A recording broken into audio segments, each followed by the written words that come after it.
What's going on, world? Your man, Mr. Mac.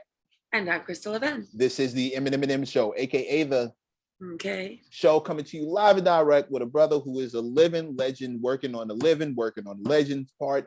He is hands down the modern day Yoda of this hip hop thing, with a lot more muscles, way more hair, way less age, but kind of the same level of melanin. Homeboy, could you please introduce yourself so people know that I'm not lying? Ace Hood, man. Yes, sir. Yes, sir. It's not, if you take out the chlorophyll and add melanin, that's Ace Hood completely, like all the way around. Bro, thank you for pulling up. You have had quite a metamorphosis as far as the guy we first saw. Super aggressive, rapping super hard, trying to outshine the entire planet, into this married, like relationship committed, cool body, like body guru, mental health advocate, and exploring all of the sore spots in your life. Like, this is really, and I'm only mad because we didn't get to see this happen on wax in real time. You know what I mean? We didn't get the albums where this transition was happening. It was like you went from this uber aggressive dude for like 1 or 2 albums, and now with this next one, everyone is expecting the guy we see on camera, which is, new me. Who this? Mm-hmm. Like, the evolution. Yeah, where did this speak on that for a second, because it's really wild to me. Yeah. Thank you for saying that too, bro. Did the whole legend thing. Appreciate that, bro. You ain't never got to thank me for telling the truth. Thank me when I start lying. If I lie on your behalf, then say thank you. I'm telling the truth. Just... You know what? I think that it's always kind of been a part of me, if I'm being honest. I think like even coming in, like you say, like I had that whole aggressive factor, because I came in, I was much more angrier. You know what I mean? I was angrier coming from where I came from, and I was yearning for success. I wanted all these great things and stuff. I wanted to take care of my family. And, I kind of spoke about these things in a body of work of my music, but in terms of like the singles that will go, that will be the priority, like they didn't per se represent my full level of like totality or really what I represented. So it's like you had to tap into the project. But, obviously back then and stuff, people really enjoyed the singles. Some people enjoyed the singles and would tap into that.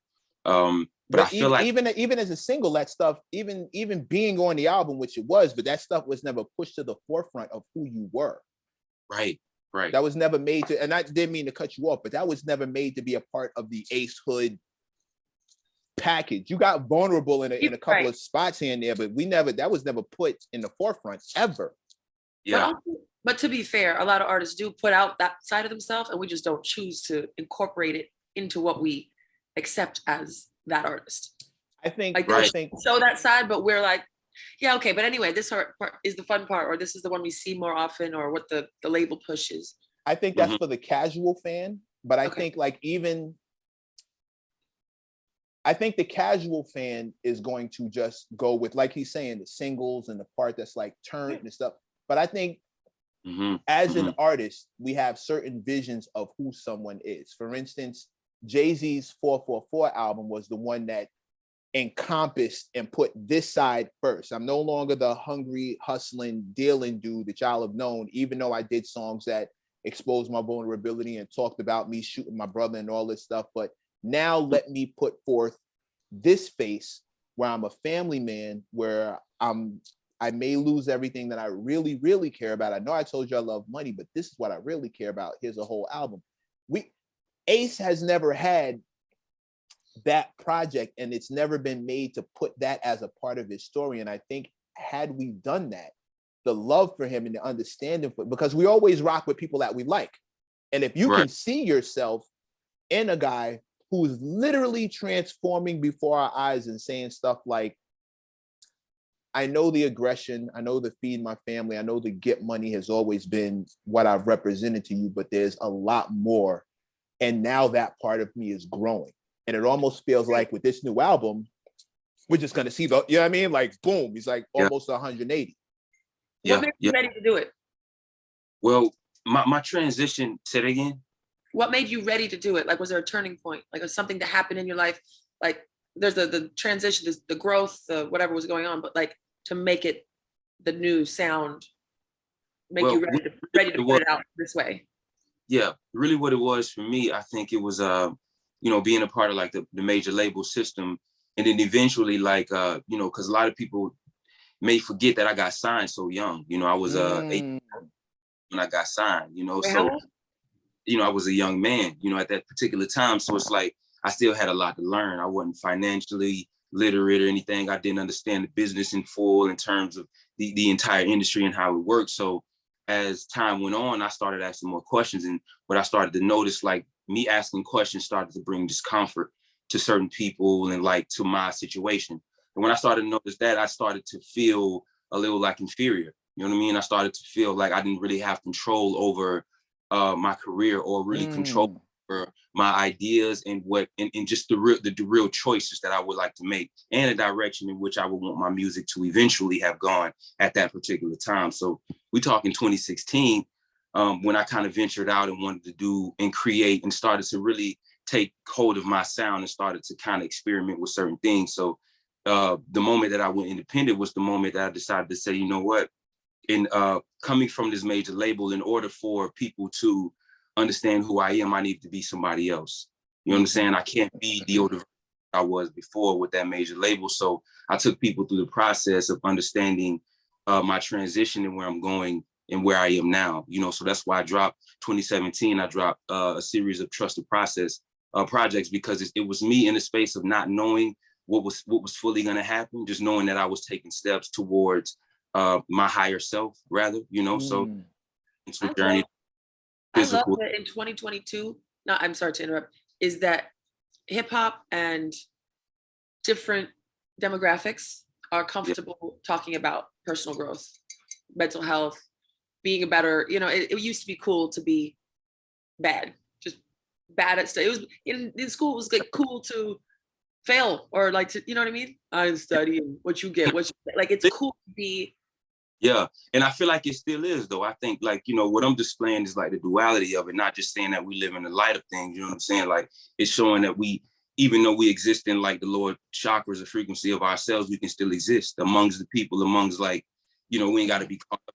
So it's still showing you that, you know, I still fail, I still struggle, I still have, you know, them low frequency ideas. I'm still working through things, working through fears, like trying to become a better man, become a better father. So it's still, you know, it's still a work in progress. And sometimes you might fall short of what you might consider like your higher self, you dig? So it's showing that. It's not telling people that, okay, this is just this righteous thing, but showing people like the journey of what that looks like.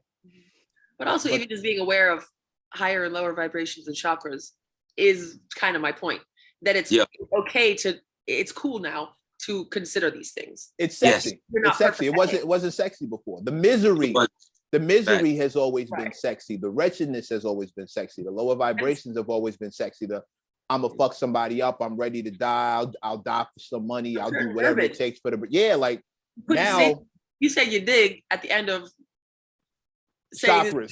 Talk about chakras. Like, hey, I'm trying to get rid of these lower vibrations. You dig? Like that. Those two worlds really weren't a thing before. Like, I'm about to pop off. You know what I mean? Like that's the only thing you could say instead of I'm trying to grow and be a deeper person. So I got to charge my crystals because I'm trying to get my energy right. You dig? Like that. That's right. I got to burn your sage and all that. Yeah. And in a lot of ways, Ace, there are plenty of people who let me give some flowers here real quick. Joe Budden was one of the first MCs I remember showing his vulnerable side, as far as the fact that letting people know he really wasn't well, he really didn't feel good, and he was trying to fix it. Drake has always been emotional and always been cool to show his emotions, and Scarface was really, really good at taking people deep. Papoose has become like the mascot for the modern husband, like as far as speaking on Black love and how you treat your wife, et cetera, et cetera. But I don't think we've had a modern man, like a transitional, someone who's transitioning to their higher self representative, like Ace Hood, like Ace is being for people. As far as like, as a man, when you look at the landscape of rap, if you're a rap fan and you're drawing your influences from music, like so many of us do, you can be influenced to be political. You can be influenced to be, you know, if you listen to Immortal Technique, you're politically influenced. If you're listening to Drake and Drake, your relationship influence. If you're listening to, like I just said, Papoose, your marriage influence. But as far as like working on self and being, you know, trying to improve yourself for the sake of, not for women, not for money, but for mental health, as far as that's concerned, I think you have become the guy who people can look at and go, oh, that's what it looks like. This is what that looks like. If I want to do it this way, if I'm not feeling good and I want to work on my, like, what is being a better me? Oh, Ace, I can go check what Ace is doing and kind of get that blueprint. Mm-hmm. When did you get married? How long have you been married? 2 years. 2 years? Yes. Oh, was it inside the pandemic or before? It was right before literally right before the pandemic. Well, that's, I was not to completely change the subject, but it is part of the subject is how you've grown and changed. And that would definitely, you know, it's a big life change. Baptism by fire or something, when Oh God, a new relationship in the pandemic. There was a lot of people that couldn't even like handle their roommates, much less, or you know, or a partner that they'd been with were married for years. So a brand new. I mean, how was that? I mean, well, me and my wife, we've been together for 7.5 years. You know what I'm saying? We've been married for 2. So I think for us in the pandemic was just really communicating. You know what I mean? Throughout the whole process. I mean, we struggled. We had our struggles here and there, but mainly I think that, you know, making sure that we are staying true to our practices. So, you know, making sure that I'm doing my personal development work and that we're also coming together as a couple and doing our personal development work, whether that might look like healing, whether that might look like yoga, whether that might look like training, whatever that feel like. So it's like, you know, things like that would help, would really keep our relationship aligned. You know what I'm saying? So in the midst of while all of this madness was happening, you know, I think that even talking to my guy, he was saying, you know, would you rather be at war with your wife or at war with the world? You know what I'm saying? And I think about that in the midst of like going through our hardships. And I'm always like, you know, I don't want to be at war with my wife, you know? So, you know, it's just something, a philosophy that I live by, you know, in my mind. So anytime we get in that turmoil during that time, it's just like, man, I don't. It's me and you versus the world, not me versus you. Yeah, for sure. I want that turmoil in the household or whatever. So, you know, we see each other. I think that's the most important thing. And communication is so key for us. You know what I'm saying? So, and being able to, you know, seek outside help was very key. So. Wow. Oh, therapy. Oh yeah. Couples. They had a show about it. I mean, I know it was bullshit, but single therapy and couples therapy. Gotcha. Yeah. That's interesting. Give me for people who don't know, which I'm assuming is a ton of people, because therapy still has we're getting rid of it, but there's still a very big stigma, like she said, on the idea of getting therapy in general. What should, first speak from like your own personal perspective, what should someone look for in a therapist? Because there's no cure-all, there's no one size fits all, right? And you can't, people seem to think that you go in there, you sit on the couch, you talk for an hour, and then you walk out and you're just magically fixed. And I know that's an ill misconception. What should someone be looking for when it comes to getting a therapist in the first place? I think it all depends on what you're looking for, because there's so many what the goal is. Right. Like what is your goal? Trying to and which, you know, so it's figuring out what that looks like first, and then the therapist you want to go with. Me in particular, I wanted to connect with somebody who had a spiritual aspect to them that was also rooted in like real culture. You know what I'm saying? Understood me as a Black man and understood our culture as Black people. You understand? And and just what that looks like. So I think that that was important for me. But I think that in terms of looking for a therapy, somebody who's transparent, you know, somebody who's not gonna give you the answers, but kind of, you know, give you the tools, you know what I'm saying, that you need necessary in order to move through things, give you exercises, just somebody you feel comfortable with, you know, somebody you feel like you can be honest with. But yeah, reason. Mainly the honest part. Because you can't go to a therapist and lie to them, because then they're not working with the facts, the truth. So you got to be willing to show yourself. You got to be in the space of that, for real. But that means you have to be. Therapist to get ready to go see a therapist. So I'm ready to show. See that brings it back around to an interesting point, because it's when we alley up over the couples counseling. I've personally known couples who have disregarded their therapist because they didn't put it like this, but their main issue was the therapist was biased. Like, I feel like I'm being picked on. I feel like he's picking on me. We need a woman therapist because this man is picking on me, or we need a man therapist because this therapist is picking on me. And you know, like, take it side or whatever. Yeah. Right.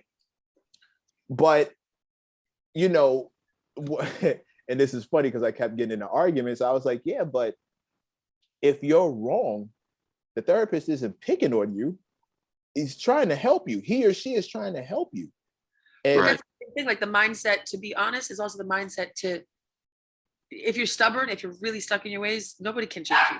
Well, that was part of my point. Like, if you were right all the time, you wouldn't need a therapist. Go ahead, Ace. I'm sorry. I said, you basically got to be comfortable with being uncomfortable. Like, you know, there's times in plenty of times where I've been in therapy and I've been uncomfortable.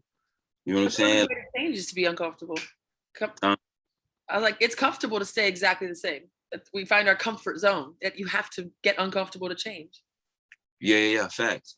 Because it's like, you can't ride the same car for years, right? That car gonna need a tune-up. It's gonna need, you know, eventually you might need a new vehicle. You know what I'm saying? You might want to upgrade that vehicle unless you're gonna ride that particular car for 20 years, 30 years. You know, that's how I think about the human body and the mind and how everything is connected. And it's like, when I think about when people don't want to get therapy, it's kind of like, we got these ideas, we got these memories, and we got all of this stuff that we process that we've gotten from the conditioned world to the point to where it's like, we don't even know really what it is that we're thinking. We're really what our actual thoughts are. You know what I'm saying? So it's like, when you don't do that at work and you don't level yourself up, you can't, how are you expecting to get new ideas, new manifestations, like new reasonings, new understanding? You know what I'm saying? So that's what it's more like for me in my mind, because I just, you know, I'd rather not the alternative.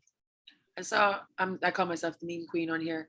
I saw a meme and it said, if your mindset's the same at 50 that it was at 20, then you've wasted 30 years of life.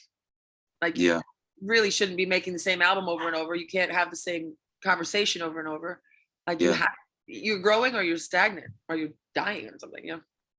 And I feel like even the industry in some ways an example of that, of how people can say, you know, the same thing for years upon years. And like, we accept it as people because we're so conditioned to like expecting a particular thing from a certain person, you know? And it's like, I didn't want to get trapped into that. You know, it's part of why I wanted to be independent, is to really be able to like show my totality, you know what I mean? And not just be boxed in, but knowing that the natural evolution of men, of people, women, we all are growing individuals. You know what I'm saying? We can't continue to talk about the things that no longer bring us joy, you know what I'm saying? Or no longer is a part of our life, or no longer represents our lifestyle. So I don't know, I felt like that's true. It's weird to me when guys get old and they still talking about, you know, things that might have happened when they were young. It's kind of like there's no progress in it. Quick question. What is your lifestyle like these days? Right now, my lifestyle chill, man. You know, mainly, you know, I train, you know. Body fat? 6% right. That? I, you know, train, man. Meditate, you know, travel, you know what I'm saying? Spend time with my kids, spend time with my wife. You know, I'm in the studio a lot more, finishing up projects, stuff like that, shooting content. So I think I'm always, I like to experience life, you know what I'm saying? So that's always in the space that I'm in, so I can have new ideas and new material or whatever it is. I love traveling, I love hiking. So that's more like the flavor that I be on now. Do you document your travels and a lot of the stuff? Do you, because And do you share it? What's your perspective on private versus, I say secret versus private, because there's some things you want to keep private, but it's not because it's a secret, it's because it's nobody's business. Right. Mm-hmm. So how much do you like to share or keep private? Which parts of your life? Which parts of my life I like to keep? Yeah. Do you have a sense of like what the world doesn't need to know or see, or are you more of a full share? I'm a full share. Like I wake up and do my selfie. No, like, hey, no, good morning, y'all. Like, no. I'm not a full share for sure. No. I think, man, so many opinions in the world. There's so many, like, you know, so I like to kind of stay in the space to kind of play my thoughts and what I believe, and like, you know, so I think I get the opinions and ideas from like people who like really, really, you know, truly matter to me. But I think I try to kind of being disconnected from it all. So, do you feel a responsibility to show the process though? Like I said, in a lot of ways, you're one of the few people who's going through this kind of metamorphosis. Like there's so many of us in hip hop who are used to people. You said something a little earlier. You said, you know, where you get your joy from, you know, your joy. No longer give you joy. No longer give you joy. I think the reason why hip hop is stagnant is because there are so many of us, so many of our artists who are looking for that joy outside of themselves. So they're always talking about the same things because they're getting joy from the same places.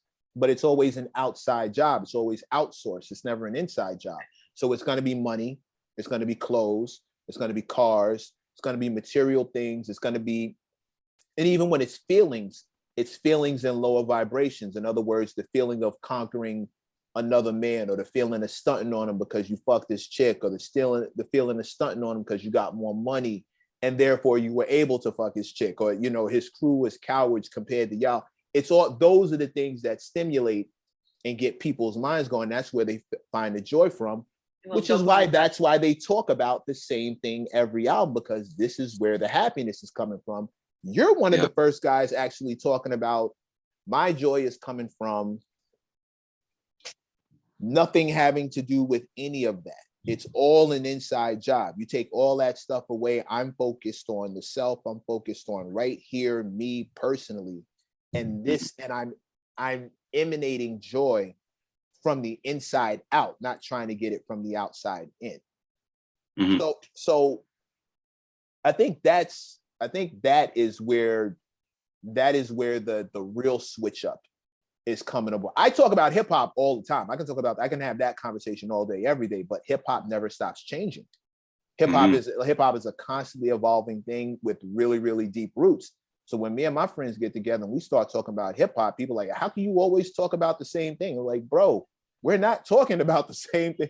We're talking about the same subject, but we're not talking about the same thing. Like we will put a bookmark in something so fast and have to come back around to it, because our joy is coming from tackling the diversity of it's the inside thing. It's right. You know what I mean? But this is still an inner thing based on something outside. I think you're one of the few artists who are talking about self-improvement, mental health, finding peace, finding joy, finding focus. That doesn't happen outside. I'm wondering how people have been receiving you since you've turned over this kind of new face to yourself, or this new front to yourself. You're putting this in the forefront now. Yeah. People have been responding amazing, man. People have been, because to me, it's not a shock, because I think to me, it's a human level. You know, I think when you meet people on a human level, I think that's the realest space you can meet a person. You know what I'm saying? Not with no ego and not with who I am or Ace and none of this stuff. So to me, these issues that I'm speaking on and talking about are the same issues that you're dealing with. You know, and I think a hero's journey is not just for me or metaphorically, you know, it's the inner journey of self. And I think even you as a man or anybody else will always, even if you ain't on that journey now, you will be at some point. You know what I'm saying? So we all trying to return to ourselves and get to a space to where we could, you know, feel happy every day and be in these spaces or whatever. You know what I'm saying? So I think it's I think it's important, man. Say it again. You feel like people are ready? Yeah, man. I think that even if they aren't, I think that I got, I got a purpose, and I think, I just got this purpose that I need to carry out. And I think for me, obviously, I'm speaking for my children too. You know what I'm saying? Like in their future and for what that's gonna look like. I didn't come from a family of wealth or anything like that. I didn't come from a family of knowledge. I didn't come from a family of a bunch of college graduates. I grew up in the hood. So for me, it's like, I'm trying to create something new for my lineage, for my family. We breaking generational curses. We gaining generational wealth. That's what it's about. We owning businesses. We invest in and I think in giving that knowledge back to my people. So that's why I think that why it's so important. You know what I mean? And in just talking about these issues, I think that we all deal with. I was gonna say, when I was when I was growing up, my parents give me certain. It doesn't sound related, but bear with me. When we would get in trouble, my dad specifically would give us consequences that made sense. Not like, for example, we were late and we made him miss a meeting coming back from our friend's house. So instead of like grounding us, making us do chores, he made us measure the time back and forth to her house 3 times, a mile and a half each way, to make sure we knew how long it took. So we could never say, oh, my bad, it took, right? Mm-hmm. We were exhausted, and it was a crappy, shitty afternoon because we were like not having fun, but it made sense. It wasn't just pointless. And so a lot of our consequences, the way that we learned, stuck with us to where I'm actually the one doing that with my friends now. So that's the type of thing that you're teaching your kids and other people's, whoever's listening, whoever's watching. Right. Not consequences doesn't necessarily make sense, but the way that we learned was, it was a gift that keeps giving.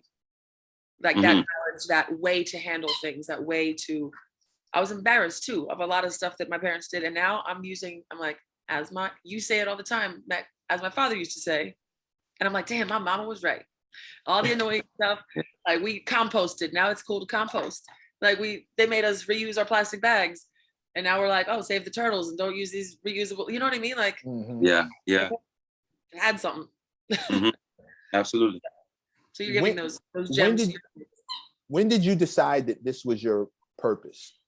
It's not often that people pick up a new direction in real time in front of a bunch of people.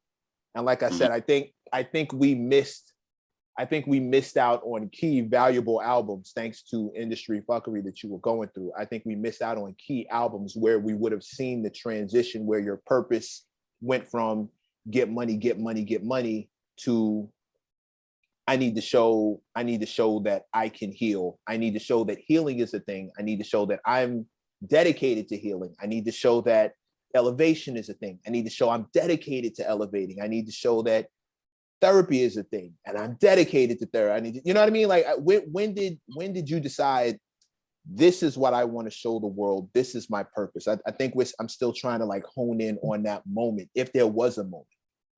Mm-hmm.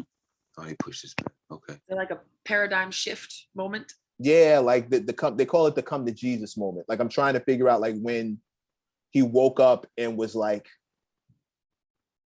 I'm gonna talk about this from here on out. Like I want this to be the thing that I'm focused on. I want to show people this thing specifically. I can rap, I can out rap most people, I can outperform most, but I want to rap about this. I want this to be the hard line of my life artistically. You know what I mean? When did you decide this was your purpose? I feel like I decided that question when I feel like I decided that it had to be 2017. I think getting out of my situation and with the label.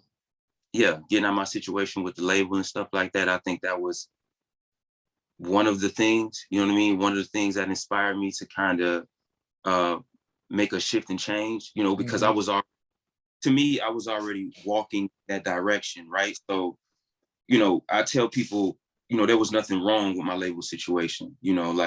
I didn't have to leave. I could have stayed. Things would have been, you know what I mean? Things would have been great. I could have kept that on. I could have kept doing what it's doing. But to me, there was something inside of me, pulling me to be much greater than myself. You know what I'm saying? Like I was being aligned to do something that at the time I didn't know what I was being aligned to do. So to me, I'm just walking in this path that I don't understand, in this unknown space of like, all right, you know, I don't know what this looked like. Now I'm in an independent space now. So what do I do?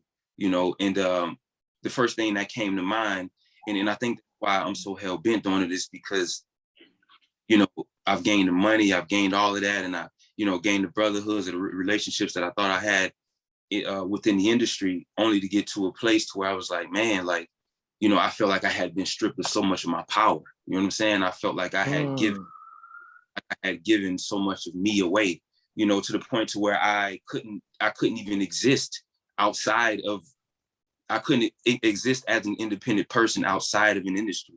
Like I had to learn, I had to grieve, you know, first and foremost, like the fact that I'm not, you know, that I wasn't at that time a major label artist, that I'm stepping into this space of being independent, right? So now I don't know how to maneuver, right? I can't do anything for myself. All my homies that I had around me are separating now because I'm independent. They don't fully know. And then I'm telling them about this new vision and new place that I want to go, because, you know, they want me to make a certain sound because they're like, okay, this is cool. This is that. All right, we want to talking about hoes and talk about bitches and doing this, boom, boom. That's what they on. But my mind is calling me to go somewhere else. So you're losing your whole team. Now I find myself being alone in the space, solo dolo. You know,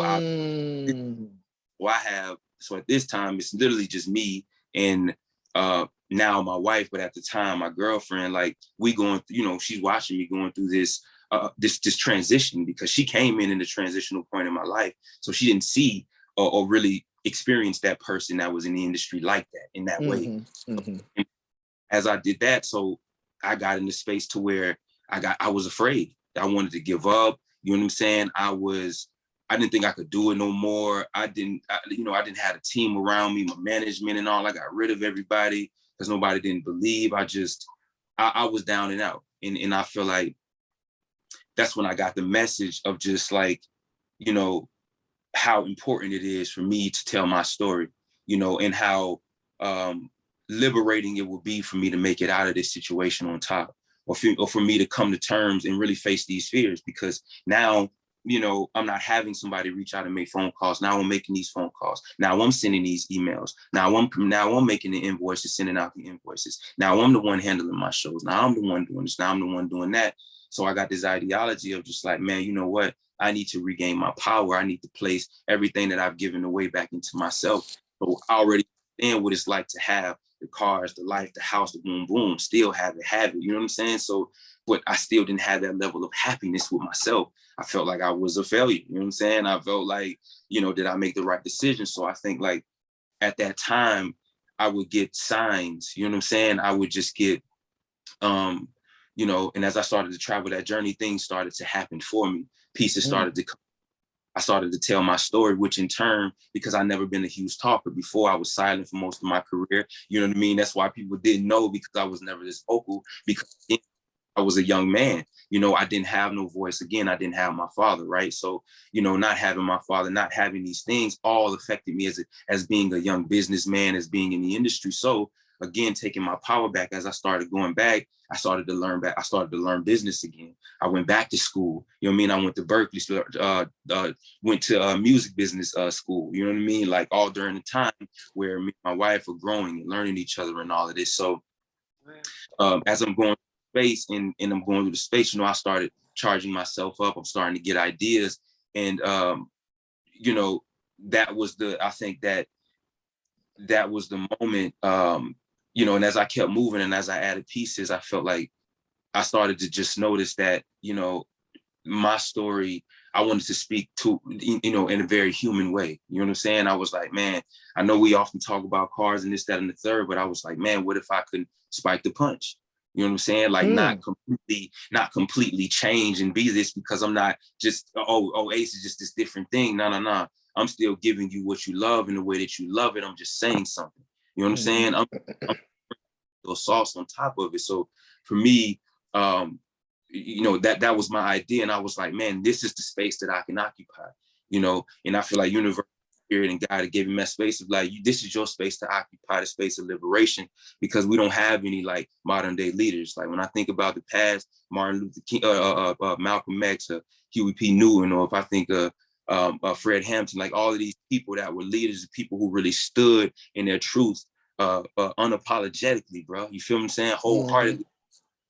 Like I felt that. So I went back and doing my studies and, you know, and really locked in and started strengthening myself, you know, and I understand that why do I got to be boxed in? Why is every artist in the industry boxed in? Why do we always got to say the same thing? Why is this guy 36, 37, 38? This other guy, why is he talking about weed, lean, da, da, da? Why is the end? But I'm like, okay, nobody really has real integrity, real power in some way. So for me, I'm like, all right, I want to be able to inspire or at least show myself in a very total way. You know what I'm saying? Meaning like as a man, as a father, you know, as a husband, all of that. You know what I'm saying? Like as an artist, and give people what that looks like as a human being. So that's what I mean by speaking on a human level. It's like when you friends with somebody, you friends with them for a reason. You know, and you know there's parts of them that you love, and there might be other parts that might be okay. You know what I'm saying? So it's showing a person your full self.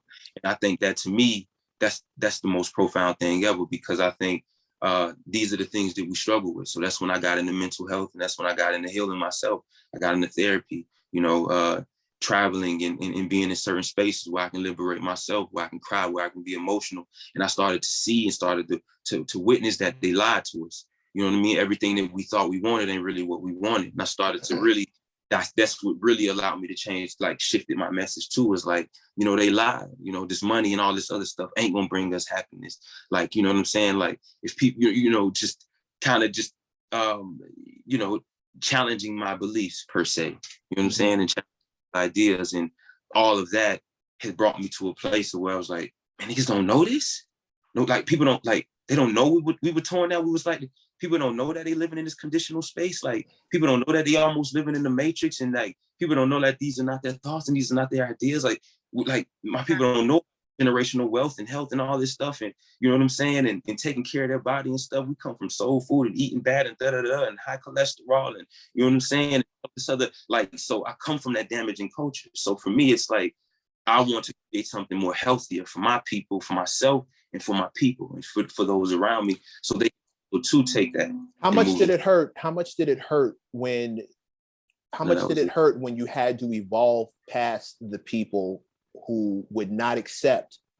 Like shedding a snake skin. Yeah, like people who were so ingrained in that matrix that this message of we've been lied to, our happiness doesn't exist in this place, it actually exists over here, and I can show you how to get it. People who could not accept that their homeboy who had previously, you know what I mean, been a mascot for that life, playing the same game as everybody. You probably took them to different levels of that lifestyle because of the money and the fame and everything that you were able to show them. How difficult was it for you to evolve past people who wanted to stay where they were and you knew you couldn't?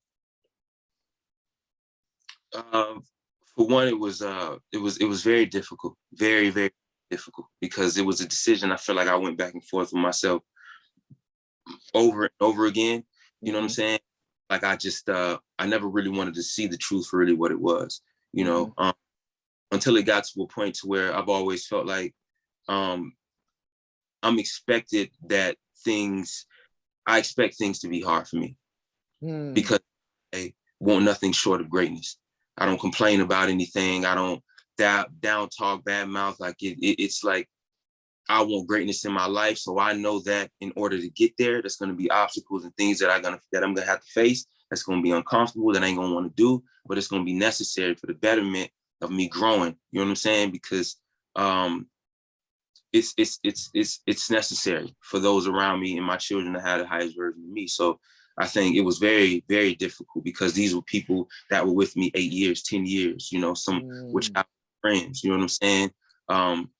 But I think in terms of my blessing and what I'm here to do, you know, I'm reminded, man, of just that, hey, man, we can't take everybody. You know what I'm saying? Like some people, and I just felt like there was just so much more for me to do. And I hadn't yet gotten to that space or felt like that I would that I was getting my just due or about to get my just due. You know what I'm saying? Mm-hmm. So it's like, I knew that I needed to share some things in order to kind of, you know what I'm saying, to receive some things in a way. I was going to ask something. When you said you didn't talk much when you were younger, I have a sense that I wanted to write a book and I didn't know how to finish it because I was 30 when I started. I'm 35 now. I've changed perspective in, every year, every few months, like you learn things and it changes some of how you see the world, right? So putting things down in ink sometimes is scary, or saying your piece if you're not really sure what you mean and that you'll mean it in 5 years or that you're correct on it. Like, how do you end a book about, mental health when I don't have it all together? You know what I mean? Like, I'm still learning. Or how do you finish a book on physical health when the whole industry is growing and we're changing, we're learning new things every year. Like, they wrote science books and then they're not true anymore because they discovered more things. Mm-hmm. So sometimes it's hard, I think, as a younger person. And then I guess what I'm trying to say is as you get a little older, you realize that you can say things with room to grow. Mm-hmm. You're not saying, this is the truth and it will always be the truth. You're saying, this is how I feel right now. This is what I believe. This is what sounds and feels right to me at this point in my life. That way you don't look like a liar in 5 years if you change your mind. Or if you grow and learn things. That's what I was having to figure out. And I think now you're willing, able, and need to share and be this person because you're pretty damn sure that this is how you feel. Mm-hmm. But everyone was telling you to shut up and sing or shut up and rap before. Right. Because everybody wants to do that thing that you do. Because everybody wants you to follow, man. The crazy thing is, it's like everybody wants you to follow, man. People don't truly know what it is that they want, So it's like anytime you walking down the path, if I show you 3 roads that are already paved, you can make an easy decision. But if I show you a dirt road that has no path, you might look at me crazy and I'm like, yo, it's a path there. But like, so it's like, it's almost like one of those things, anytime you walking into the unknown space, it's the most scariest thing ever. Mm-hmm. But I'm courageous enough to walk into that space of the unknown and look around in the dark and figure out where's the light. You know what I'm saying? Like, everybody ain't built for it though. Everybody ain't built for that. You know what I'm saying? I'm the pioneer of my city. I come from Broward County and I'm the first artist that, emerged out of that city, and, I think that everything happens for a reason, I even that, which means that I'm willing to be the sacrificial lamb if need be. You know what I'm saying? Mm-hmm. I have no problem with that. But you end up sacrificing so much. Like, I think about what those conversations must have sounded like with people who had been rocking with you for a decade and plus, who are not just industry friends, but who are also people you met before you came in the business with them. And I'm only talking on it because I've seen it before. They form, you become the nucleus of an ecosystem around these people. You know what I mean? Like, the moves you make generate the money that fuels their lifestyle.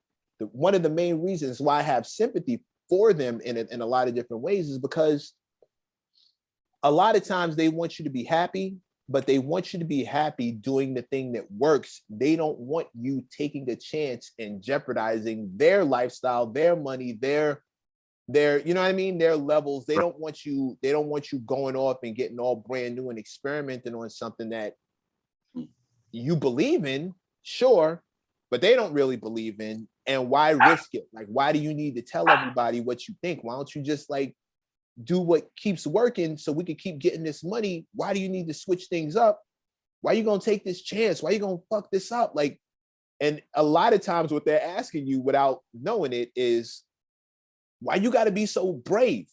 Why do you have to be so brave? Why you gotta be such a pioneer? How come you can't just do the thing that makes the money and shut up and be happy? Why do you need all this other stuff? And your answer comes back something along the lines of, because I'm not happy. Because I'm doing all that stuff. It's all happening right now in real time. You're looking right at it. And I'm still not happy. None of this is making me happy. And I really want to be happy. And it's cool that you're happy with the stuff we're doing, but or it's like, because, well, let me not say that. It's not saying that none of the stuff is making me happy, because I think that would be untrue, you know, because experience like partly did make me happy. You know, I think that for me, it's like, what's the end goal? You know what I'm saying? Where are we going with all this? You know what I'm saying? So, okay, all right. So we're going to talk about our cars, our money, our boom, boom. All right, cool. So, all right.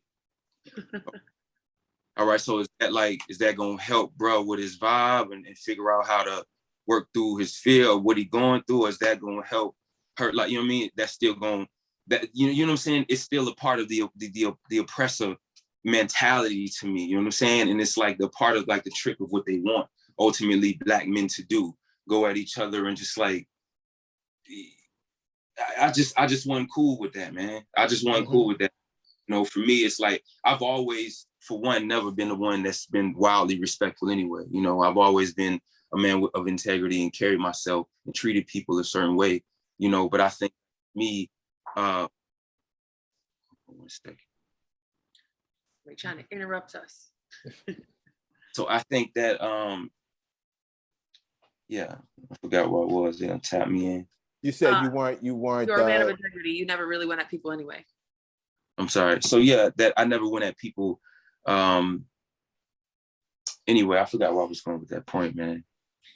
You were saying, this is what we're talking about? Okay, is this going to help bro with his vibe? Is this going to help this dude get this thing? It's just that you know, is it going to add to anything? You know what I'm saying? Is it going to help? And to me, it's like it's part of like the tearing down. You know what I mean? Tearing down of our people, tearing down of women. And it's like, I don't even wholeheartedly feel like this. You know what I'm saying? Like, or this is really what I want to do. Or why do I have to represent this or be this in order to be what I, you know what I'm saying? In order to be successful. Yeah. Why do I got to be superficial? Why do I got to speak to you like that? Then why I got to, you know, the gun to you, do this, to do, like, why do I have to do that in order to get my point across? So I think for me, it's like, if I'm gonna do music, if I'm gonna have a voice, I don't take that lightly, you know. And the people that I look up to and who I'm inspired by, you know, they always said something. That was Maya Angelou, whether that was Bob Marley, you know, like these are people that always said something, really stood up and wanted to kind of, you know, make things better than how they found it.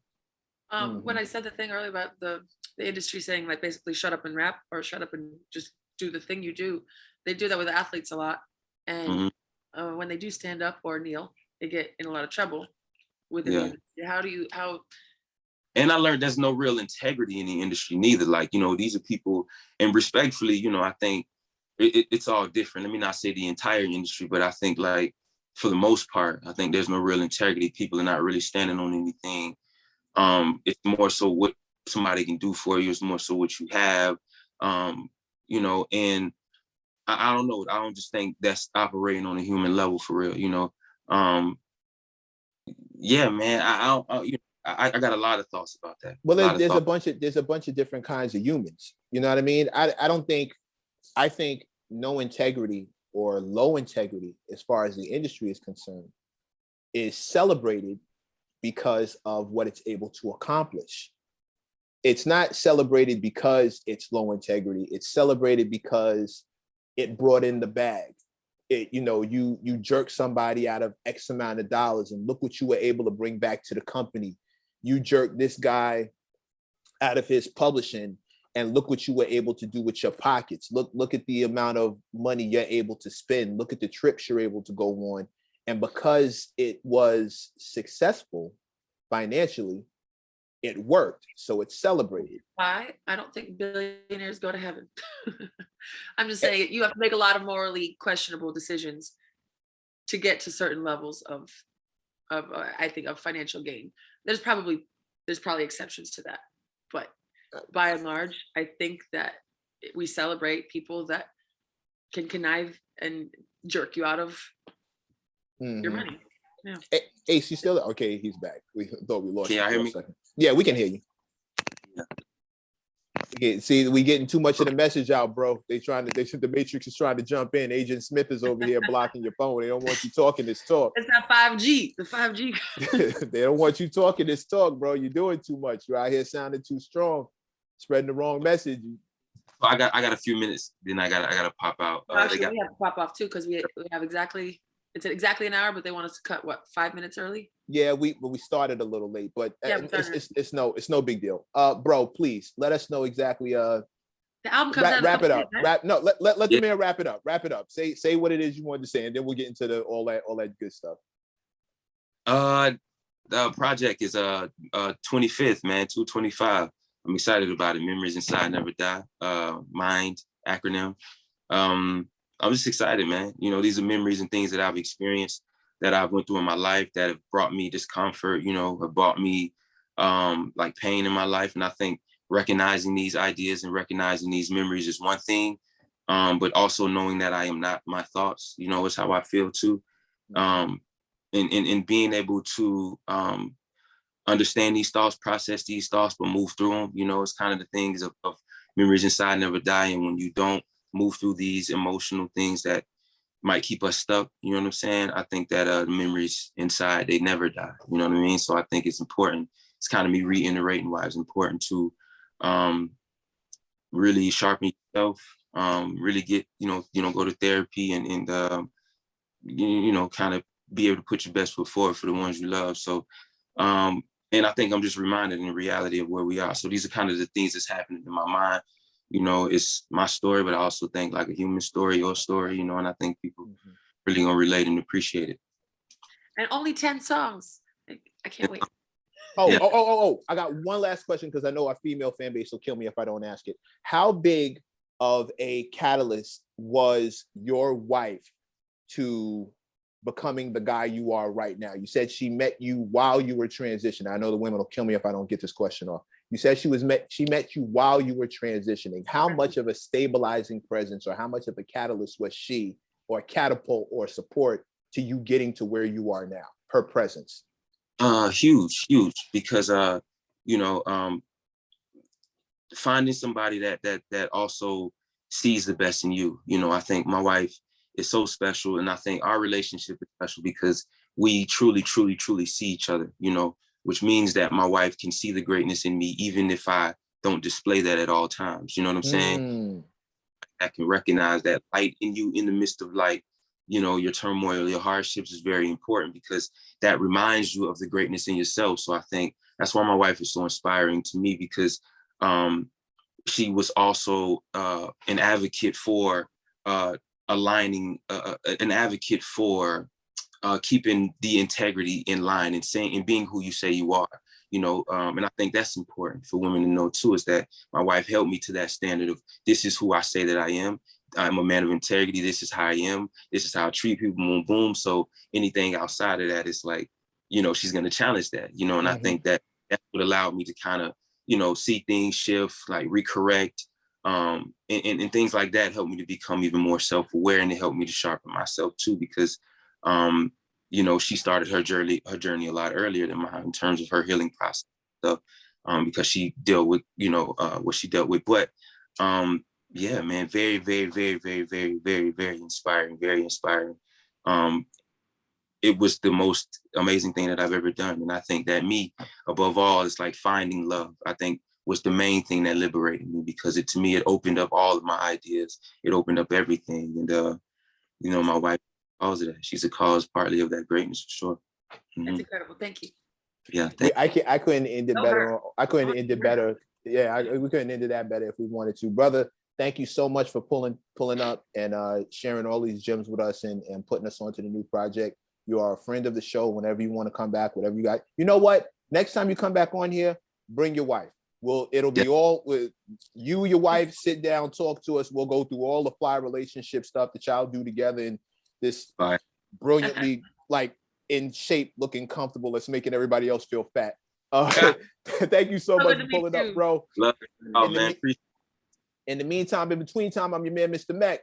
And I'm Krista Levin. This has been the M+M+M show, aka the show. May you live as long as you want and never want as long as you live. Do us all a favor, go get laid.